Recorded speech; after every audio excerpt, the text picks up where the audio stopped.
एक बुलीड लड़का, एक ब्रोकन टाउन और वो मोमेंट जहाँ सब कुछ बदल जाता है। Shotgun boy. इसमें गोर, वायलेंस, ड्रामा, एक्शन सब है। तो बिना वक्त गवाए बढ़ते हैं कहानी की तरफ। कहानी की शुरुआत होती है और हम देखते हैं एक लड़के को जो कि अपने स्टडी टेबल पे बैठा हुआ रहता है। उसके बगल में उसका बैग रखा हुआ रहता है जिसके अंदर एक वेपन टाइप कुछ रहता है जिसको उसने कपड़े से बांध रखा था। अब कैमरा थोड़ा जूम इन करता है उस बंदे पे और हम देखते हैं उसके पीछे किसी बंदे ने उसे बुली करने के लिए एक पेपर चिपका दिया था जिसमें एक डॉर्क बना हुआ था। अब अपना मेन कैरेक्टर पीछे घूमता है और वो देखता है वही बुली को जिसने उसके ऊपर पेपर लगाया था और वो बोलता है आँख दिखाता है पिटना है क्या तुझे? एक और बार पीछे घूमो तो तेरे चेहरे का नक्शा बदल दूंगा। अपना मेन कैरेक्टर डर जाता है तो वापस सामने घूम जाता है। पर हाँ ऑफ कोर्स उसे बहुत ज्यादा गुस्सा आ रहा होता है इस बात के ऊपर, लेकिन वो कुछ भी नहीं कर सकता था। और वो जो बुलीज रहते हैं उसके बगल में एक मोटा सा बच्चा भी रहता है जिसे बोलता है मोटे इसमें ज्यादा मजा नहीं आया, कोई और बनाओ जो ज्यादा फनी हो। और हाँ फनी मतलब फनी,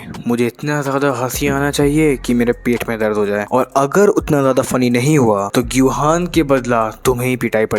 और मोटा बच्चा बोलता है हाँ मैं बिल्कुल अपनी पूरी कोशिश करूंगा। इससे में पता चलता है कि वो बुली सबको बुली करता है और हमारे मेन कैरेक्टर का नाम ग्यूहान है, तो अब से हम लोग उसे ग्यूहान ही बोलेंगे। और फिर से ग्यूहान को परेशान करने लगता है और वो बोलता है कोई दिक्कत है क्या बे? अगर कोई दिक्कत है मुझसे तो कुछ करो, हिम्मत है तो मुझे मार के दिखाओ। लेकिन ग्यूहान उसे इग्नोर कर रहा होता है क्योंकि उसे पता है कि वो उसे मार नहीं सकता। उस बुली की बस हट्टे कट्टे बंदे जो है, और वो बुली उसे और परेशान करता है। वो बोलता है क्यों बे मुझे इग्नोर कर रहा है क्या? ग्यूहान को इस बात पे बहुत ज्यादा गुस्सा आता है, पर फिर वो बुली बोलता है कि छोड़ यार बाद में बात कर लूंगा तुझसे। अब इस बात को सुन के ग्यूहान को एक फ्लैशबैक आ जाता है। हम फ्लैशबैक में देखते हैं कि ग्यूहान अपने सीट पे बैठा हुआ रहता है और वही बुली उसको आकर के यही बात बोलता है कि हम बाद में बात करेंगे। और उसके बाद फिर वो बुली से बहुत ज्यादा मारता है, अपने 4-5 लौंडा को बुला करके उसे बहुत ज्यादा पीटता है, और इसी के साथ उसका फ्लैशबैक खत्म होता है। अब ग्यूहान को बहुत ज्यादा गुस्सा आता है और सोचता है अपने टीचर को बताने का, और वो गुस्से में खड़ा हो जाता है। उसकी टीचर बोलती है क्या वो ग्यूहान बैठ जाओ वापस। फिर वो बोलता है मिस किम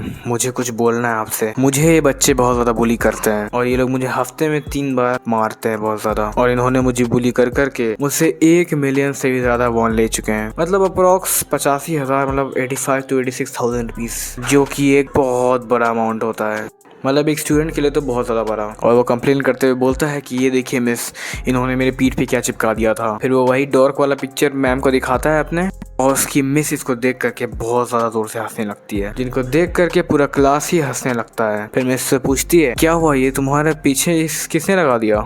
फिर वो पॉइंट आउट करके बताता है सियोंग बिन यू ने, यही था वो साला बहन का पकौड़ा, इसने ही लगाया था मेरे पीठ में। फिर वो बोलती है अच्छा ये बात है तो मैं क्या करूँ फिर? और इस बात को सुन के ग्यूहान की बहुत ज्यादा गंदी फट जाती है, वो पूरा शॉक हो जाता है कि एक तो साला मैं ऐसा अपना प्रॉब्लम बता रहा हूँ और ये बोल रही है हमको कि मैं क्या करूँ। और वो बोलती है चलो ग्यूहान बैठ जाओ वापस से, हम लोग इसके बारे में और ज्यादा डिस्कस नहीं करना है। और फिर ग्यूहान बोलता है मुझे पता था यही होने वाला है। और फिर ग्यूहान जो करता है वो तो मैंने बिल्कुल भी एक्सपेक्ट नहीं किया था और तुम लोगों ने भी नहीं किया होगा। वो अपने बैग से उसी वेपन को निकालता है और उसका चादर हटा देता है, और साला वो तो एक शॉटगन रहता है भाई,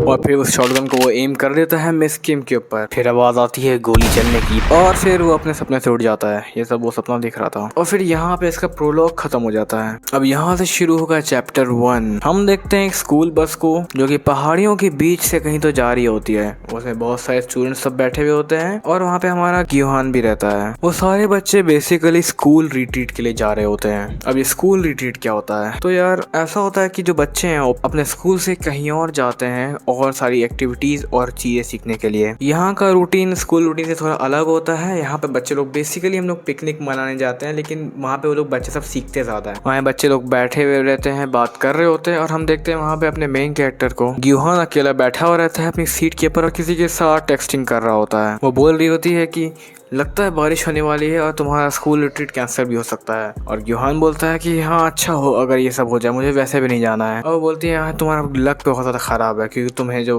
लोग बुली करते हैं उसी के साथ तुम्हें रूम शेयर करना पड़ेगा। और इस बात से उसको याद आ जाता है हाँ यार मुझे तो उन सालों के साथ रूम शेयर करना पड़ेगा। फिर वो पीछे घूमता है और वो देखता है कि वही लोग बात कर रहे होते हैं। फिर वो लड़की बोलती है कि मुझे लगता है कि वो लोग तुम्हारे साथ रूम में नहीं रहना चाहते, हो सकता है वो लोग तुम्हारे साथ रूम एक्सचेंज कर लें, और अगर ऐसा हो जाए तो बहुत बढ़िया हो जाएगा। ग्यूहान उससे बात कर ही रहा होता है तभी उसका बुली वहाँ पे आ जाता है। फिर वो बंदा आके उसे बोलता है लगता है हम लोग रूमीज हैं। यूहान बोलता है हाँ हाँ वो तो मुझे पता चल गया। फिर वो बोलता है तुम्हें सैंगवॉन के साथ अपना रूम चेंज करना है क्या? फिर यूहान बोलता है हाँ हाँ बिल्कुल। इस बात को सुन के उसका बुली उसे एक डेथ स्टेयर देता है और वो इसलिए ये कर रहा होता है क्योंकि उसे लगता है कि ये बंदा तो साला मुझे से कैजुअली बात कर रहा है, क्योंकि वो उससे आके पूछता है रूम के बारे में और वो बिना डरे बोल देता है हाँ मुझे रूम एक्सचेंज करना है। तो फिर वो बोलता है अच्छा लगता है मेरा डर खत्म हो गया है। तो थोड़ा डर बैठाने के लिए वो उसे डेथ स्टेयर देता है और इस बात से उसे बहुत ज्यादा गुस्सा आ जाता है उस बंदे को। और हाँ फिर वो सैंगवॉन से पूछता है सैंगवॉन तुम्हें सच में मेरे साथ रूम शेयर करना है क्या? सैंगवॉन बोलता है नहीं, मतलब कि अब हमारा जो मेन कैरेक्टर है यूहान और वो बुली एक ही रूम में रहने वाले हैं। और फिर वो बच्चे लोग पहुंच जाते हैं अपने कैंप साइट पे और वहाँ पे उन बच्चों से उनका फोन ले लिया जाता है और उन लोगों को बहुत ज्यादा गुस्सा आ रहा होता है कि यार ये कौन सा स्कूल है भाई, एक तो पिकनिक पे लेके आया पर सारा फोन भी सीज कर लिया। और हाँ आज के शेड्यूल के हिसाब से उनका आज इंड्योरेंस ट्रेनिंग होने वाला है। फिर वो जिससे बात कर रहा था यूहान उससे बाई कर देता है, बोलता है भाई हमारा फोन सीज हो रहा है हम लोग अभी बात नहीं कर सकते। फिर उन लोग का कोच आता है और आकर के बोलता है कि हम लोग तुम्हारा बैग चेक करने वाले हैं, अब तो अपना बैग खाली करके रख दो जमीन पे। फिर हम देखते हैं एक लड़की को जिसको भी एक लड़की बुली कर रही होती है और वो बोलती है दारू वारू का इंतजाम कर देना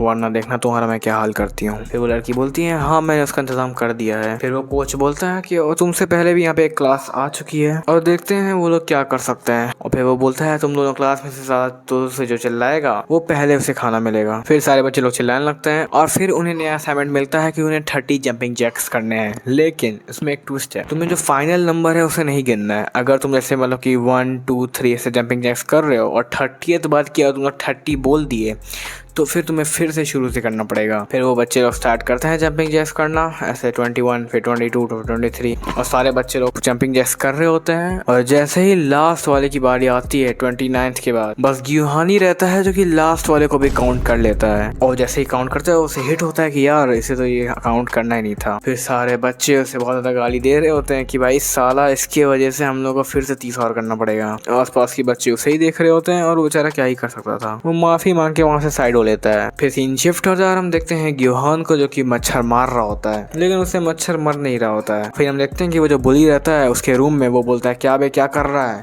मैंने बोला था ना आराम से क्लैप कर, आराम से, आवाज नहीं आनी चाहिए। मतलब कोई बंदा आराम से कैसे मार सकता है मच्छर? एनीवे यार फिर यूहान उससे माफी मांगता है और वो बोलता है ठीक है अगली बार से मैं आराम से क्लैप करूंगा। फिर वो बुली उससे बोलता है अगर मुझे एक भी मच्छर ने काटा तो तुम्हारा तो मैं भरता बना दूंगा कल। यूहान उससे माफी मांगता है और वो बोलता है कि हाँ मैं पूरी कोशिश करूंगा कि तुम्हें एक भी मच्छर ना काटे। और फिर से वो जोर जोर से मारने लगता है जिसकी वजह से फिर उसे गुस्सा आता है। फिर सीन शिफ्ट होता है और हम देखते हैं उस लड़की को, वो जो बुली रहती है वो एक लड़की को डांट रही होती है अपने बैंड के, अपने ग्रुप के, क्योंकि वो अच्छे से परफॉर्म नहीं कर रही होती है। उसके दोस्त लोग समझाने की कोशिश करते हैं कि हाँ ठीक है हम लोग और ज्यादा मेहनत करेंगे और हमारे पास बहुत सारा टाइम नहीं है प्रैक्टिस करने के लिए, इस वजह से थोड़ा बहुत गलती हो जाता है। और वैसे भी तुमने उस सॉन्ग को लास्ट मोमेंट पे चेंज कर दिया तो हम लोग अच्छे से नहीं कर पा रहे हैं। और वहीं पे बकवास कर रहे होते तभी वहाँ पे एक लड़का आ जाता है और फिर वो बंदा बोलता है कि तुम लोग यहाँ पे क्या कर रहे हो इतने रात में? तो उसके जवाब में वो बुली बोलती है कि हमारा कल टैलेंट कंपटीशन है इसके लिए हम लोग प्रैक्टिस कर रहे हैं। और फिर वो बोलती है कि हमने परमिशन ले लिया था अपने टीचर से तो हम लोग यहाँ पे प्रैक्टिस कर सकते हैं, ऐसे भी हमें ज़्यादा टाइम नहीं लगेगा। फिर वो बंदा बोलता है अच्छा परमिशन ले लिया था क्या, चलो ठीक है तुम लोग ज़्यादा शोर मत करो यहाँ पे और जल्दी से जल्दी चले जाना अपने रूम में। उसके जाने के बाद वो लड़की थोड़ा बहुत गुस्सा आती है उसके ऊपर, वो बोलती है साला हम लोग को बोलने आया था, और उसे गुस्सा आता है। फिर वो बोलती है कि मैं जा रही हूँ टॉयलेट, तुम लोग यहीं पे रहो। फिर वो पूछती है क्या करने, तो बोलती है हगने जा रही हूँ बे। फिर वहाँ से सीन शिफ्ट होता है। फिर हम लोग देखते हैं उसे टॉयलेट में जो कि वहाँ पे बैठ करके हक तो नहीं रही होती है, वो वहाँ बैठ करके स्मोकिंग कर रही होती है और वहाँ पे यही बोल रही होती है कि यार इन लोग प्रैक्टिस बिल्कुल भी नहीं की है, अगर ऐसा ही चलता रहा तो हम लोग बिल्कुल इडियट्स की तरह लगेंगे स्टेज के ऊपर और फिर स्योंगबिन भी हम लोग के ऊपर हंस देगा। इस बार चलता है वो जो स्योंगबिन है वो जो बुली है उसके ऊपर उसको शायद क्रश है। अब वहाँ पे वेप कर ही रही होती है कि तभी वहाँ पे कोई आ जाता है और वो आगे बोलता है कि मुझे इलेक्ट्रॉनिक सिगरेट की बदबू आ रही है। इस बात को सुन के वो जो लड़की रहती है अपने ई सिगरेट को बंद कर देती है और उसे छुपा लेती है। और फिर वहाँ तक वो बंदा अप्रोच करता है धीरे धीरे, ऐसे करते करते वो उसके बाथरूम के सामने आके खड़ा हो जाता है और वो बोलता है लगता है ये इसी के अंदर से आ रही है। फिर उस लड़की को लगता है साथ कोई प्रैंक कर रहा है तो फिर वो बोलती है सोचिए ये तुम हो क्या, प्लीज बहुत भद्दा मजाक है मत करो मेरे साथ, और तुम्हारे वॉइस चेंज करने से तुम बदल नहीं जाओगी, मुझे पता है तुम ही हो ये। फिर बाहर खड़ा हुआ बंदा बोलता है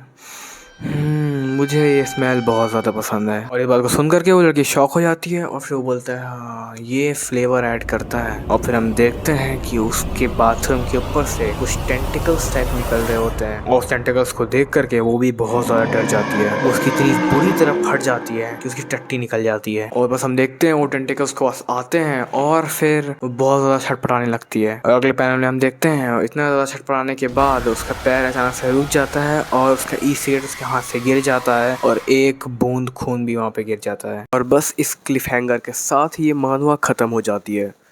अगर तुम लोगों को इसका दूसरा पार्ट चाहिए तो बताना कमेंट में। और हाँ, अगर वीडियो पसंद आई तो ज़रूर लाइक करना और बस चलते हैं, मिलते हैं नेक्स्ट वीडियो में।